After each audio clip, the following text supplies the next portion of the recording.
E dando prosseguimento, a partir de agora, a palestra magna do senhor Alexandre Kalash.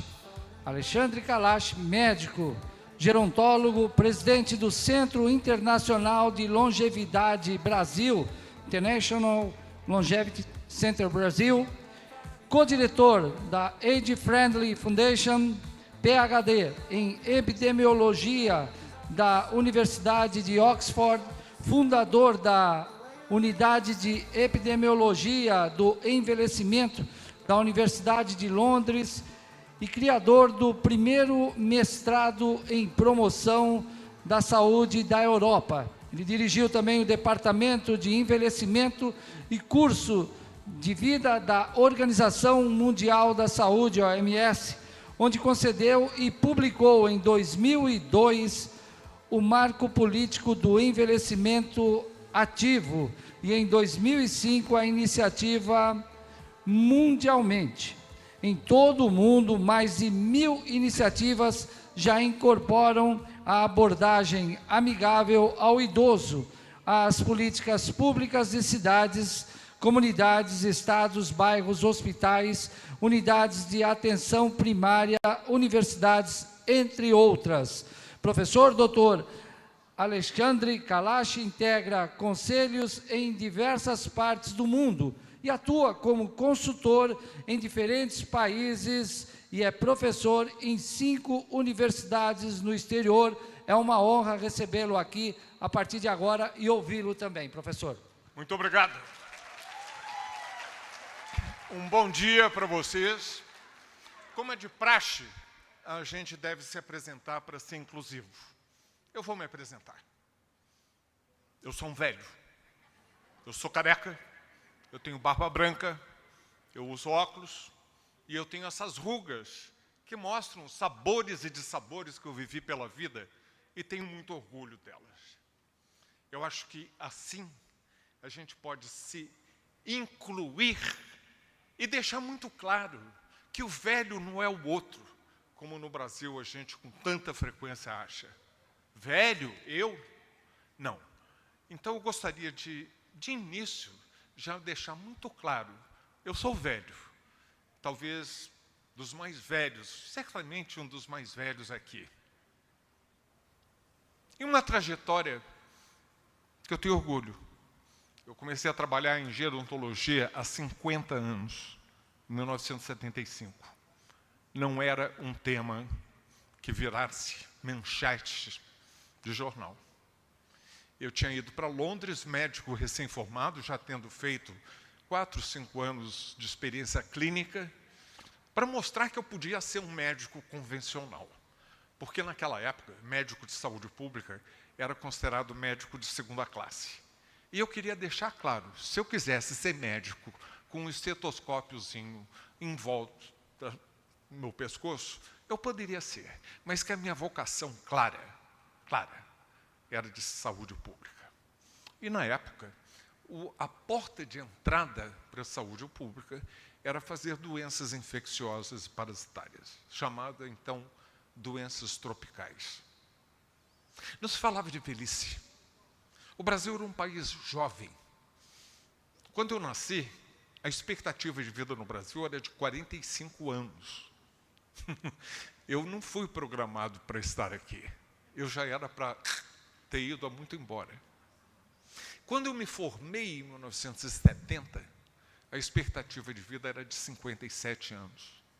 A minha formação como estudante de medicina foi caracterizada por 2 fatores importantes.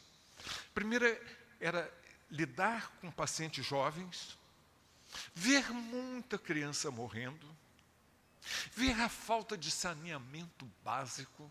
Eu, no Rio de Janeiro, vendo crianças morrendo por falta de água potável, de esgoto sanitário, de baixo nível educacional. Mas foi também caracterizada porque, e eu não estou falando de política, eu estou falando de realidade, a gente tem que apresentar fatos.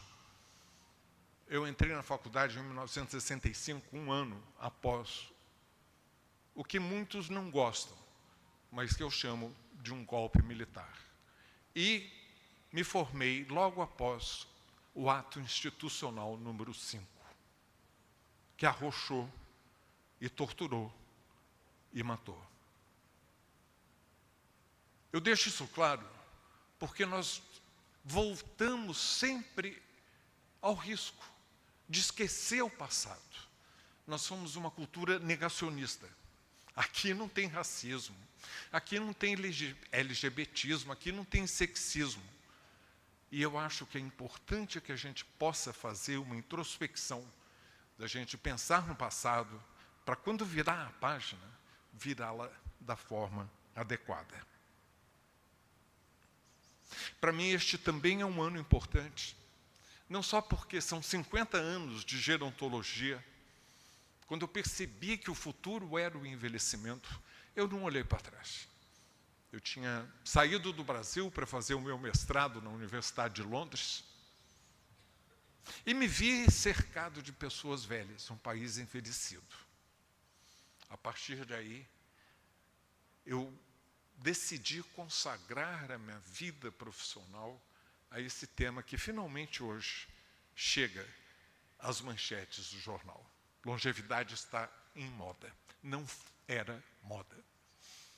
Era uma estrada de terra batida, sem holofote, sem palco. Mas eu tive esse privilégio de poder perceber duas coisas importantes. Que a expectativa de vida do Brasil já estava aumentando. Já não eram os 45 anos de quando eu nasci, já era de 57 anos quando eu me formei. E que a perspectiva era de crescer, e estamos aqui com virtualmente 78 anos. Não são 30 mais anos de velhice, são 30 anos de vida. Essa foi a grande conquista social dos últimos 100 anos. E nós não podemos transformar a grande conquista social dos últimos 100 anos, de que todos nós estamos nos privilegiando, beneficiando, num desastre. E se transforma em um desastre se nós não tivermos as políticas públicas, não só públicas no sentido do setor público, mas também privadas, também educacionais, porque nós estamos vivendo uma revolução da longevidade. O que é revolução? Revolução é algo que se dá numa sociedade de forma súbita, e que a partir daí, essa sociedade não será a mesma. É o que nós estamos vivenciando. Nós somos privilegiados. Pouquíssimas, talvez a única geração cobrindo dos 20 aos 80 anos, que terá a oportunidade de responder a uma revolução, de preparar a casa para esta revolução. Por que eu chamo de revolução? Em 1900, a expectativa de vida mais alta do mundo era da Alemanha, e não chegava a 45 anos. Isso há 125 anos atrás. E olhando para trás, a expectativa de vida não passava de 30 anos, de 40 anos no máximo. Hoje, nós não temos nenhum país, por mais pobre que seja, e eu sei o que eu estou dizendo, que eu estou voltando da África semana passada. Nenhum país do continente africano, ainda o mais pobre e colonizado, vítima, com cicatrizes que não foram ainda feitas. Não existe nenhum país que tenha uma expectativa de vida tão baixa quanto era mais alta há 125 anos atrás. Se isso não é revolucionário, eu não sei o que revolução é. E continuará crescendo. Nós estamos com uma perspectiva de termos em breve no Brasil uma expectativa de vida de 80 anos para cima, como alguns dos irmãos latino-americanos já alcançaram. Independente de processos políticos. Estou falando do Chile, como estou falando da Argentina, do Uruguai, de Cuba, até a Colômbia, o Peru quase nos alcançando, nós já estivemos em posições melhores. E há causas que fazem com que a nossa expectativa de vida ainda seja mais baixa do que em outros países deste continente. Eu não estou comparando com Dinamarca, Canadá ou Japão, não.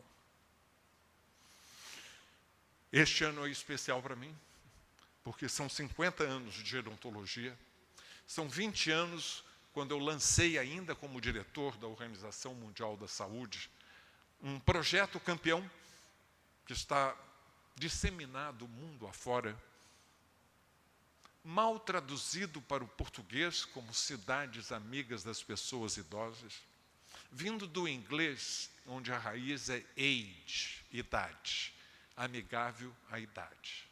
Se aquele ônibus for mais fácil para você entrar e sair, porque você é uma pessoa idosa, vai ser fácil para uma pessoa grávida, para um jovem carregando uma mochila, para alguém que machucou o joelho praticando esporte, seja qual for, para alguém com uma deficiência, para uma criança. É amiga de todas as idades. E isso que nós queremos. Nós não queremos guetos, nós não queremos confrontar-nos. Nós queremos que a palavra longevidade rime com solidariedade, com intergeracionalidade.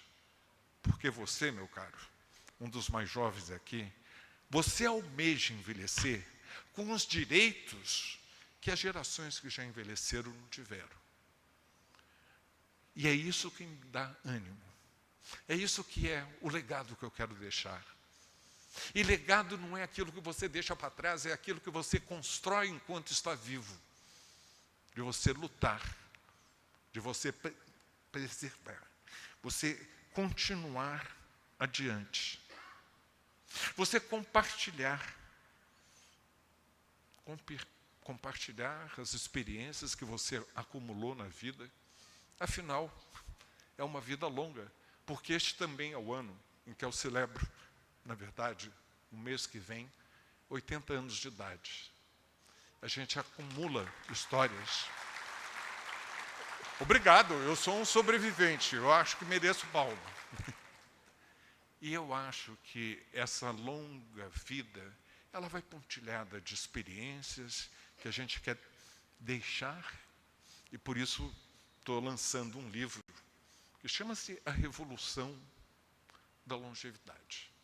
Estamos vivendo mais, mas estamos vivendo bem.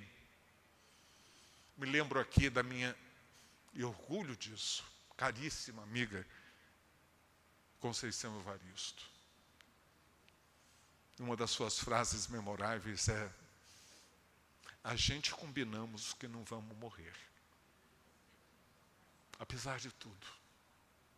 Veja um Conceição Evarista da mesma idade que eu. Veja o contraste daquela mulher extraordinária, a segunda de 9 filhos, que ela tinha a obrigação de cuidar dos mais novos. Veja os privilégios que nós, na branquitude, temos, de não termos que nos preocupar, porque as coisas vêm, em geral, de mão dada. Veja como foi difícil para essa mulher extraordinária, somente agora reconhecida, inclusive internacionalmente. E ela tem a minha idade. Não pensem vocês que eu sou um impostor, falando aqui na conferência magna de abertura dos conselhos dos direitos das pessoas idosas do estado de São Paulo, porque eu tenho orgulho, primeiro, de ser filho de uma paulista, segundo, de ser cidadão honorário de São Paulo, capital de São Paulo, estado. Por isso, eu sou um de vocês. Eu não sou um impostor. É verdade que eu combino um pouco e tento as 3 correntes culturais que me fizeram um pouco do que eu sou hoje. A ética de trabalho de São Paulo, onde eu vinha muito, e minha mãe rigorosa, puxando por isso. Tento ter a cordialidade mineira, tento, mas também tenho a malandragem carioca. Essa malandragem carioca eu pude colocar bem na prática, quando eu entrei na Organização Mundial da Saúde e percebi que não peça licença para fazer nada, porque não vão te dar, mas depois aguenta o castigo. E aí a gente vai. Aí a gente segue o rumo e esse livro não é mais um livro técnico. Esses eu já os escrevi.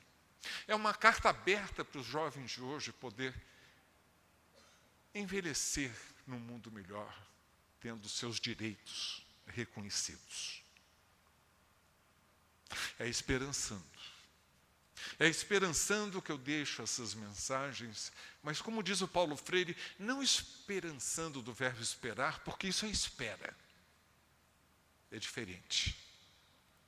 Esperançar é se levantar, é de ir atrás, é construir e nunca desistir, é levar adiante, é juntar-se com os outros para fazer de outra forma. Nós estamos precisando fazer de outra forma, porque 83% daqueles que já atingiram 60 anos e mais não estão envelhecendo bem nesse país.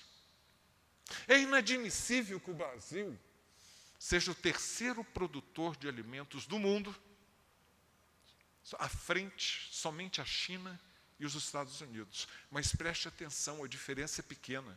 E as populações dos Estados Unidos e da China são maiores que a nossa. Na verdade, per capita, por pessoa, a nossa produção de alimentos é a maior do mundo. E nós ainda vemos brasileiros passando fome. É bem verdade que há 2 anos nós saímos novamente do mapa da fome. Mas nós ainda temos pessoas que não têm o que comer na prateleira. Nós ainda temos insegurança alimentar, graçando mais de 40% de pessoas que gostariam de comer amanhã o que é bom e saudável, mas sabem que não vão poder fazê-lo. Nós não queremos mais anos a vida apenas. Nós queremos mais vida a estes anos. Mas estejam cientes todos, e aqueles que são os mais velhos aqui, sabem bem disso. Uma vida longa promete promessas. Nem sempre as melhores, nem sempre as que nós gostaríamos de ter. Minha vida começou como se fosse uma corrida de 100 metros, 45 anos. Eu sabia para onde eu estava indo, eu vi o marco. E ela foi se transformando numa maratona. E uma maratona você nunca sabe o que está do outro lado da esquina. Você não sabe qual é a surpresa que te espera. Você precisa criar reservas para ser mais resiliente. Essa resiliência é fundamental para você aguentar as perdas que uma longa vida muitas vezes se acompanha. Perdas financeiras, de status, perdas de amigos, perdas de saúde, mesmo que você se comportou muito bem, mas o envelhecimento traz isso. E eu não podia estar num lugar melhor para poder me lembrar do Vanzolini, isso em 1962. Uma vida longa necessita de que você levante, sacuda a poeira e dê a volta por cima. Como é paulista isso? Como eu posso, como carioca, dizer, a gente não fala disso, a gente passa por cima. E, na verdade, você com essa maratona tem que dar um salto para passar por cima ou encontrar um caminho pelo lado. Levanta, sacode a poeira, dá a volta por cima. Tão paulista esse verso. E por que vocês já estão aqui sentados há algum tempo? E por que a cultura é tão importante para que a gente possa valorizar? É um dos determinantes fundamentais da gente poder bem envelhecer. Eu vou primeiro fazer um favor para vocês. Levantem-se todos, sacudam-se, sacudam a poeira, dê a volta por cima. E agora vocês vão me acompanhar no que há de mais paulista. Vocês vão cantar comigo um hino de São Paulo. Vocês topam? Esse hino é muito, muito, muito paulista. Não posso ficar. Sinto muito amor, mas não pode ser. Moro em Jaçanã, se eu perder este trem, não vem só amanhã de manhã. E além disso, mulher, tem outras coisas. Minha mãe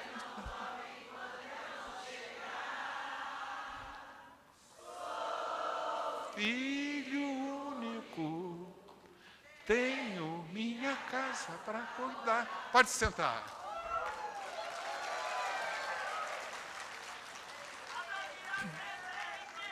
Vocês acham que essa música teria sido feita por um carioca? Vocês acham que esse compromisso de você voltar não vai poder perder o trem? Que a minha mãe não dorme enquanto eu não chegar? E que a cultura de cuidar dos outros, ela não dorme enquanto eu não chegar. Eu tenho a minha mãe para cuidar, sou filho único. Isso é cuidado, gente. E através da cultura popular, afinal, esse verso, essa música, que eu acho emblemática de São Paulo, foi feita em 1962. Eu cresci ouvindo-a e eu fui incorporando essas duas lições da cultura de São Paulo. Não posso ficar nem mais um minuto com você. E também, claro, dá a volta por cima, sacode a poeira e vai em frente. Bom, nós temos essa coisa importante do esperançar. Nós temos essas vidas longas, que são cada vez mais maratonas. E aí eu aprendi outra coisa, com Jane Fonda. Jane Fonda é uma ativista, uma mulher de hoje 86 anos. E ela passou toda a sua vida como ativista, de grandes causas. E ela hoje é também uma ativista, não só do meio ambiente, das causas feministas, da proteção dos adolescentes, mas também do envelhecimento. Ela esteve em São Paulo há questão de uns 10 anos. Eu tive a honra de entrevistá-la em público. E ela disse, lançando o seu terceiro livro de autobiografia, que tem como título O Terceiro Ato. E com muita propriedade, ela como atriz diz, muitas vezes você vai ao teatro, que são 3 atos. E somente no terceiro que os eventos do primeiro e do segundo começam a fazer sentido.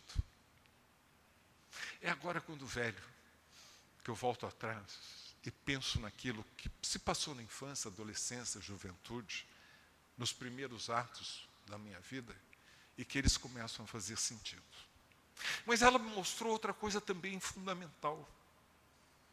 Eu disse para vocês que a vida era antes uma corrida de 100 metros e agora é uma maratona. E ela disse que foi aos poucos aprendendo que você não resolve todos os problemas numa corrida de 100 metros.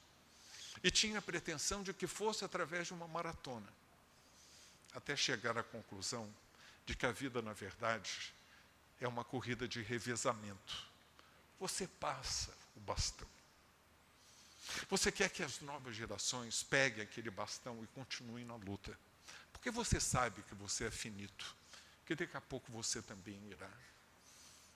Mas com a promessa de que as novas gerações possam seguir adiante.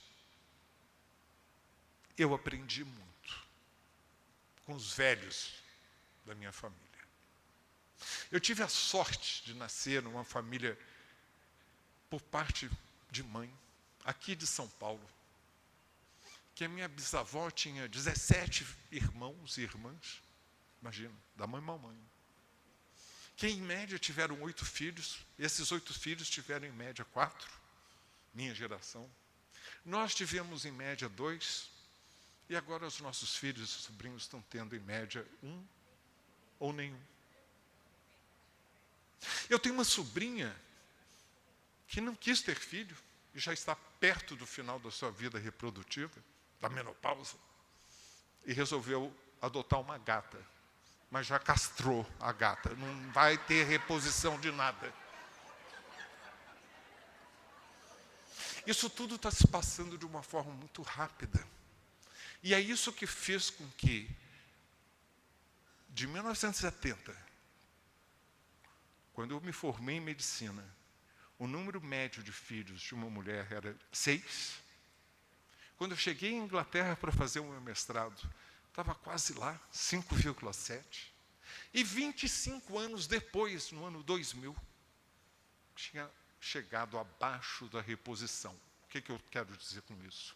Se uma mulher não tiver pelo menos 2 filhos, esse casal não vai se reproduzir.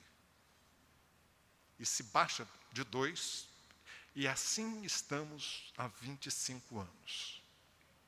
O único grupo que continua crescendo no Brasil são as pessoas mais idosas. São as pessoas sexagenárias, isso mesmo, celebre.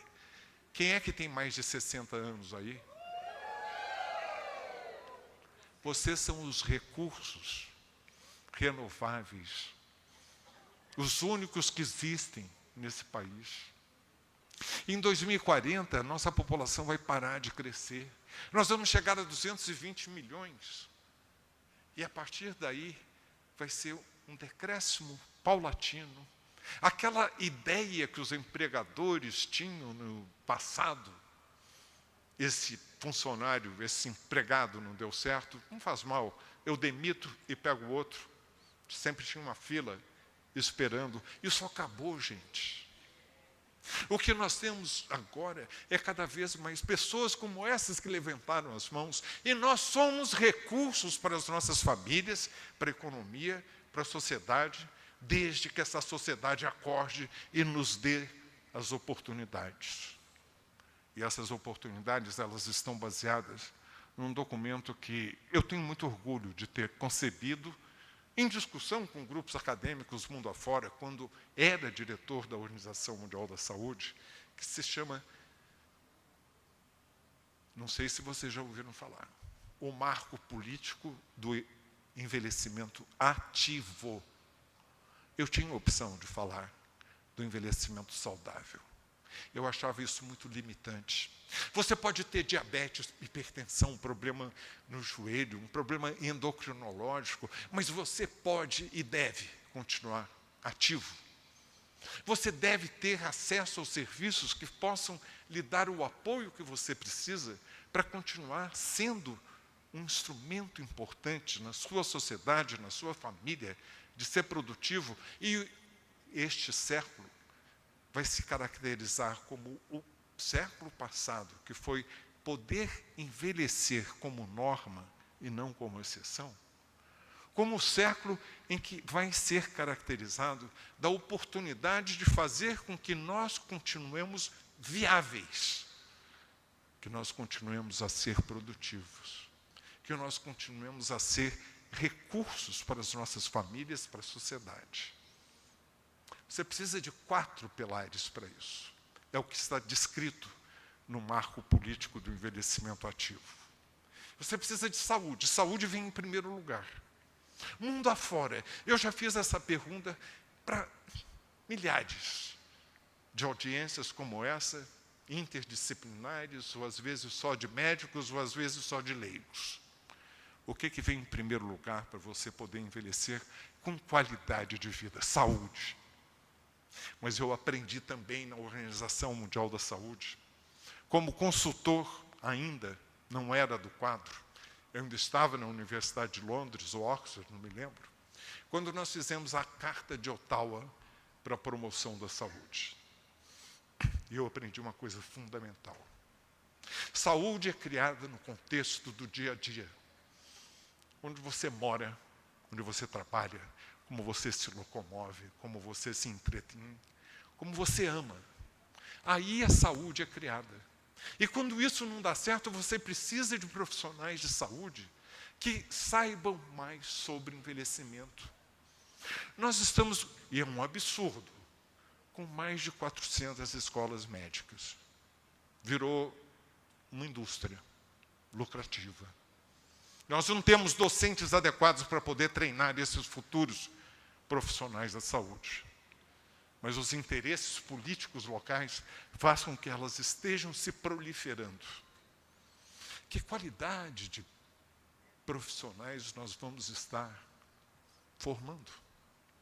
Se seus docentes não sabem, como a minha avó paulista dizia, patavina, não sabiam nada sobre envelhecimento.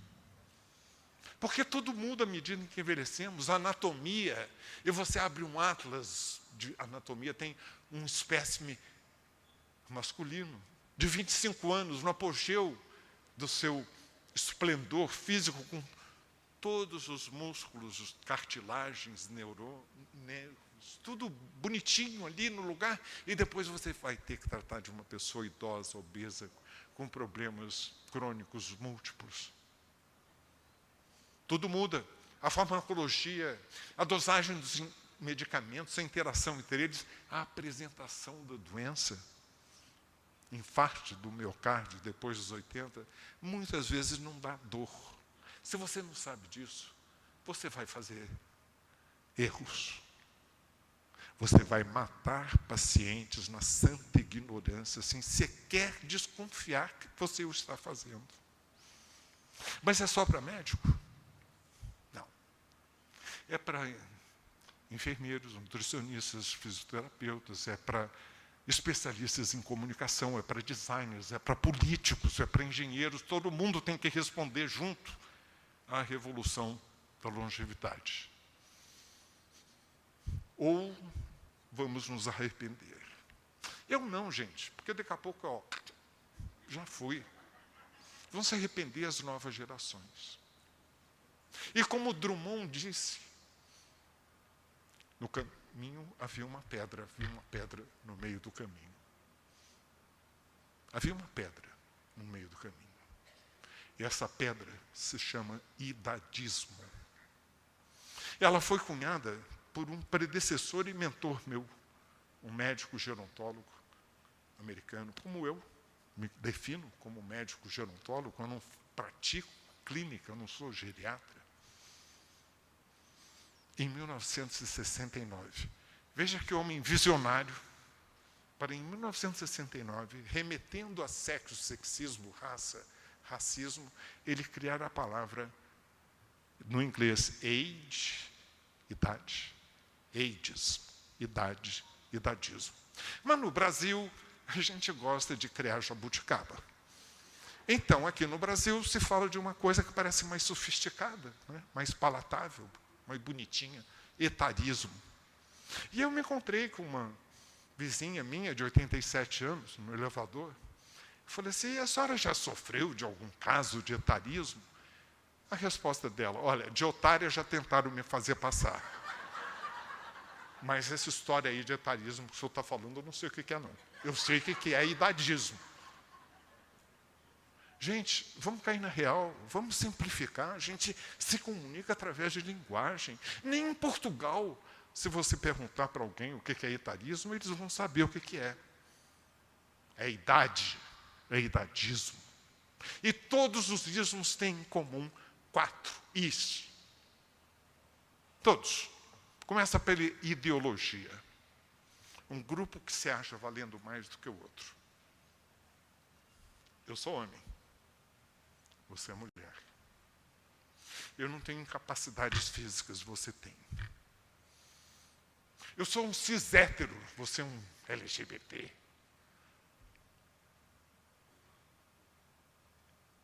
Eu sou branco, você é negro.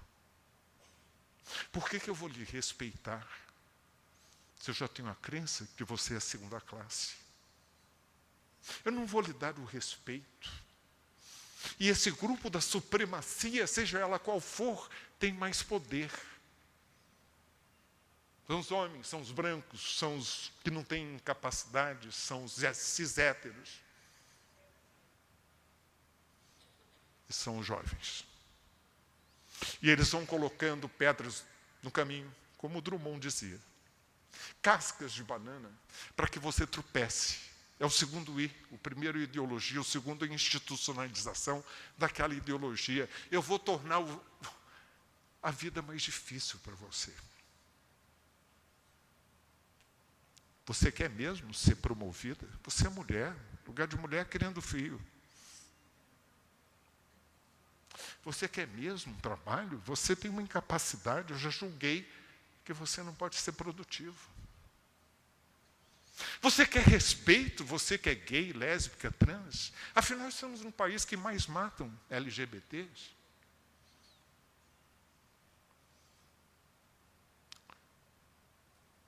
Lugar de negro é prestando serviço. Por que você está querendo competir? Por que você está querendo cotas? Você não percebe que nós estamos num país em que sempre houve cotas? Só que eram cotas, ao longo de 500 anos, só para os brancos, reservadas. Aquelas cotas eram cativas. E hoje, a minoria, porque a maioria é negra, é preta ou parda, e a minoria reclama. Achando que é por mérito que as coisas devem ser decididas. Quando a gente sabe que muito mais do que mérito é por sorte, é por casualidade. Ninguém escolhe a família que você vai nascer. Se fosse possível, vocês iriam escolher pais longevos, brancos, com nível educacional alto, que moram em bem, que têm um nível educacional elevado. E a gente sabe que a sorte, a casualidade, é muito mais importante do que você se fixar em mérito. Eu aprendi isso também com Conceição Evaristo. Uma mulher brilhante, finalmente reconhecida, que até os 60 anos não tinha publicado um livro. Com todo o esforço, com todo o mérito, com a sua escola normal, com seu mestrado no Rio, com seu doutorado em literatura comparada. Escrevendo, que finalmente aos 60 anos conseguiu juntar um dinheirinho para publicar o primeiro livro. E que foi a ela negada um assento na Academia Brasileira de Letras. Ali sim, é lugar de branco. Nós temos que virar essas páginas, nós temos que fazer essas páginas através da introspecção, de você arrancar esses botões, desses preconceitos que foram enfiados lá no fundo pela sociedade a qual nós pertencemos. Mas é o segundo I, da institucionalização. Eu não vou te hospitalizar, eu não vou te dar um tratamento caro. Você vai ficar gastando recurso à toa. Eu não vou comprar vacina, não. Isso está só privilegiando os mais fracos. Eu vou fazer o contrário. Eu vou permitir que um país que tem 3% da população mundial seja responsável por 11% das mortes. Alguma coisa saiu errada. E quem eram as vítimas? Predominantemente as pessoas mais velhas. Isso tudo é recente. Mas nós não estamos culturalmente acostumados a virar a página, a poder aprender com o passado. Falei de ideologia, falei de institucionalização, e aí parte para o interpessoal, no dia a dia, nas interações. A você eu dou o silêncio, eu não quero ouvir a sua opinião. Fique no canto. Você é uma véia ou um velho, não tenho o que dizer, não tenho o que acrescentar. Você é uma mulher, eu não tenho o que aprender com você. Você é uma pessoa negra e a sua afro-brasilidade eu quero esconder porque eu tenho vergonha. Não gosto de gente gay. Vocês são desrespeitosos. Se a gente não aprender nesse intrapessoal a condição essencial humana de autorrespeito, autoconfiança, dignidade, de autoestima, vai baixando, baixando, baixando, até que chega ao último I. E este I da internalização. Você acaba acreditando que você realmente é uma pessoa que não vale a pena. Outros merecem mais. Você vai ficar de bico calado. Você não quer uma ultrassonografia porque está gastando o recurso de outros. Você não quer ser promovida porque o homem vale mais. Você não quer aquele emprego porque você tem uma deficiência. E enquanto nós coletivamente não fizermos o esforço para vencermos esses ismos, nós vamos para sempre ser o país do futuro que nunca há de chegar. Meu avô falava isso e eu ficava muito, muito zangado com ele. Hoje eu sou mais velho do que ele. E me dá tristeza de às vezes achar que será que o meu avô estava certo? Sobretudo num país onde temos um quinto I, da inequidade, que é um campo de cultura fértil para que todos os ismos possam se manifestar. Coletivamente, cabe a nós, da sociedade civil, fazermos esse esforço. Por isso, a sociedade civil, e tem orgulho de ter liderado esse movimento a nível mundial, disse não à Organização Mundial da Saúde, quando eles quiseram colocar na classificação internacional de doenças, já ouviram falar? Do CID, Classificação Internacional de Doença. Você, como médica, não pode dar um atestado de óbito se não tiver um código, ou pedir um exame, ou dar alta hospitalar. E existe um comitê de experts, que há mais de 40 anos vai sendo renovado, rever a Classificação Internacional de Doenças, para saber o que saiu de moda, novas doenças que emergiram, sendo colocadas. E tem um prazo de 3 anos que aquilo fica em caráter experimental, para os médicos se familiarizarem. Um dia, o meu filho, que mora em Londres, me ligou pelo WhatsApp. Oi, pai, soube que o Duque de Edimburgo morreu? Sim, claro, poxa, Pedro, eu moro no Rio de Janeiro, não estou escondido no meio do mato. Mesmo que estivesse escondido no meio do mato, hoje está todo mundo antenado. Não é isso, pai. Mas você sabe do que ele morreu?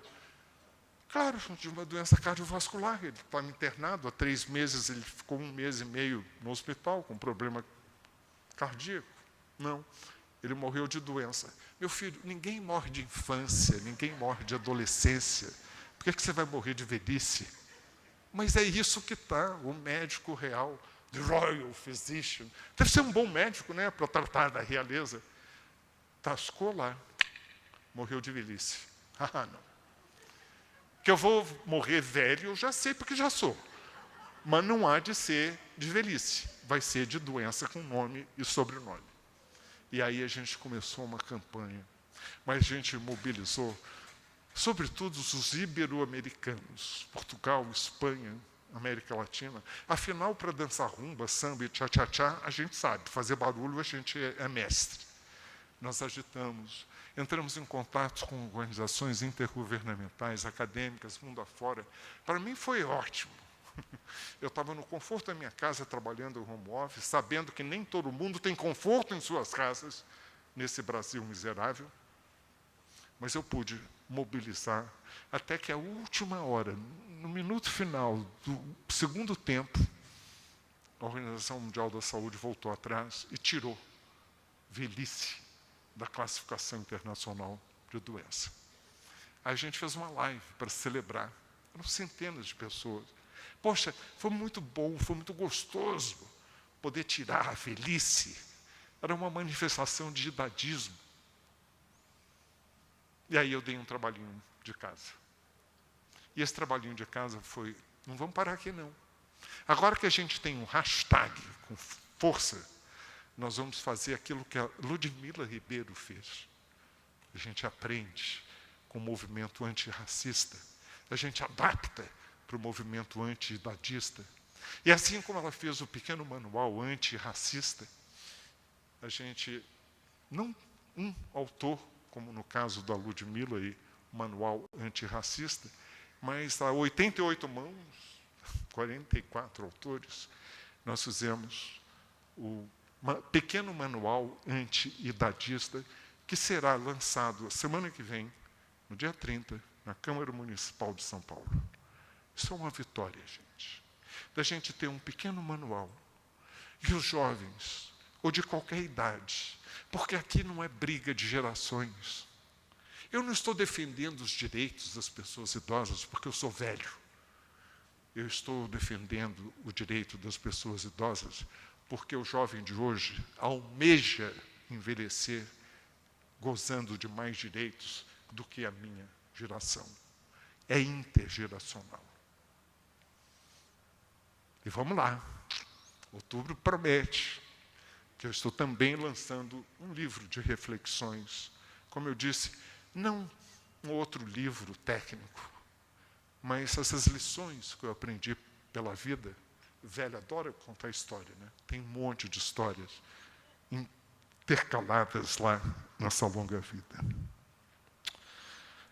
Bom, chegando aqui ao fim, o que eu gostaria de dizer é que esse marco político do envelhecimento ativo, ele está alicerçado nesses 4 pilares da saúde, do aprendizado ao longo da vida, aprender a aprender sempre, da infância à velhice, porque a tecnologia não vai te dar sopa, não. Aprenda. Com um mantra que vale tanto para a saúde quanto para o aprendizado. Quanto mais cedo, melhor. Nunca é tarde demais. Começa aos 20. Não começou aos 20, começa aos 30, 40, aos 80. Você sempre vai ter ganhos. Mas quanto mais cedo você começa a perceber que você é o velho de amanhã, e que você tem que caprichar nos seus estilos de vida, e que você tem que aprender a aprender sempre, quanto mais cedo, melhor. Mas que você vai ter ganho. Mas eu fumo há 60 anos, para. Pelo menos o teu enfisema não vai complicar. Mas eu sempre fui sedentário. Então faz uma forcinha aí, cara, porque você quer se levantar por conta própria, sem precisar de ajuda, sair da cama. E sair da cama com um propósito de vida, que você cultiva, e quanto mais cedo, melhor. Nunca é tarde demais. Saúde. Aprendizado ao longo da vida. O terceiro e fundamental pilar é você participar da sociedade. E participar da sociedade pressupõe direitos. É para isso que vocês estão aqui, para brigar pelos seus direitos. E eu quero que vocês saiam daqui tendo conquistado mais direitos do que quando entraram. Direito a participar. Direito a ser cuidado. Direito a ser respeitado. Também direito a descansar. Direito a parar. Direito a uma renda mínima decente. Direito a um teto em cima da sua cabeça, direito a comida na prateleira, direito a um dinheirinho no bolso, nem que seja para comprar os remédios que o SUS ainda não pôde lhe fornecer. E viva o SUS, que é um marco civilizatório do nosso país. Porque tem muita gente querendo que ele termine. E nós não vamos permitir isso. Sobretudo nós, mais idosos, que temos a lembrança do que era, como eu tenho, do meu tempo de estudante, em que você observava na hora que chegava de manhã, cedinho, uma fila ainda do lado de fora do hospital, cada um com seu númerozinho, e chegou ali de madrugada, às 2 da manhã, às 3, passando mal. E quando chegava meio-dia, alguém saía de dentro do hospital e falava, hoje acabou. E você tinha que voltar na madrugada seguinte, na esperança de que desse sorte de você conseguir ser atendido. Na esperança que você tivesse um padrinho, que a filantropia, essa caridade fútil e enganosa fosse lhe dar um lugar. Não é disso que queremos. Queremos direitos a tudo que eu nomeei. E no final, um pilar importante da segurança, da proteção. Porque o horror de envelhecer sempre foi e sempre será você não saber se você vai ter mesmo um teto em cima da cabeça, comida no prato e o direito de participar plenamente da sociedade como um todo. Os determinantes envelhecimento ativo são vários. 2 são transversais, porque eles atuam e influenciam tudo. É a questão de gênero e a questão de cultura. A questão de cultura eu já demonstrei para vocês. Mesmo sendo dentro do mesmo país, a cultura paulista é diferente da minha, do Rio de Janeiro. Eu tento caprichar, eu tento nem ter sotaque carioca, eu não arrasto. Mas é fundamental você respeitar essa cultura. Mas se for essa cultura que me ensinou de criança, que menino não chora, menino 50, 60 anos depois, não vai ao médico com dor no peito, porque isso é sinal de fraqueza. Homem tem que ser macho, tem que aguentar firme. A mim me deram uma pistola para tirar, uma bola para chutar. A minha irmã deram uma boneca para cuidar. Mas a gente pode aprender, desde que a gente faça o esforço. E eu tive o privilégio de ter nascido nessa família tão grande, onde não só eu tinha muitos idosos para ouvir histórias, eu sou analógico, viu? Não tinha televisão, não. Era tudo na oralidade, ouvindo histórias. Desses idosos, eu vou dizer melhor, né? Dessas véias, essas véias maravilhosas, meu Deus, como me lamberam de carinho, e eu correspondia. Elas me chamavam de o beijoqueiro.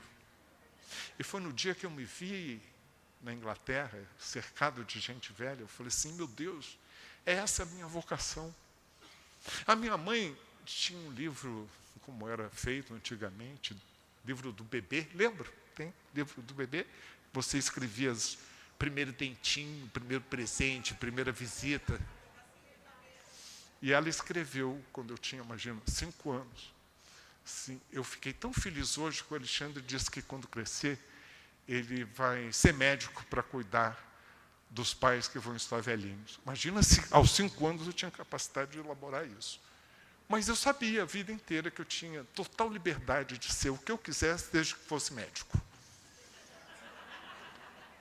E mais tarde, quando eu virei médico, eu resolvi cuidar não só dos pais, como cuidar dos velhos mundo afora, ser um diretor da Organização Mundial da Saúde. Aproveitei a deixa. Mas eu tinha também muitos primos. Com os velhos da família, eu ouvi histórias. E de vez em quando levava um pito. Você aprende a crescer, a se desenvolver, a envelhecer, quando você ouve histórias e leva pito. Mas eu tinha também uma infinidade de primos. Com eles eu brincava e brigava. E você também aprende o teu lugar na sociedade, quando você briga e brinca. E foi brincando e brigando, ouvindo histórias, levando pitos, que eu pude tentar aprender a crescer, desenvolver e agora envelhecer. E tentando deixar esse legado para essas gerações que vêm por detrás, fazendo com que elas possam através dessa convivência, como eu disse, que legado não é aquilo que você deixa para trás, mas aquilo que você, no dia a dia, vai criando. E eu vou terminar lendo um trecho que eu acho tão pertinente no contexto de hoje. Não sei se a vida é curta ou longa demais para nós, mas sei que nada do que vivemos tem sentido se não tocamos o coração das pessoas. Muitas vezes basta ser braço que envolve, palavra que conforta, silêncio que respeita, alegria que contagia. E isso não é coisa do outro mundo, é o que dá sentido à vida. É o que faz com que a vida, não seja nem curta, nem longa demais, mas que seja intensa, verdadeira, pura, enquanto durar. Cora Coralina. Muito obrigado.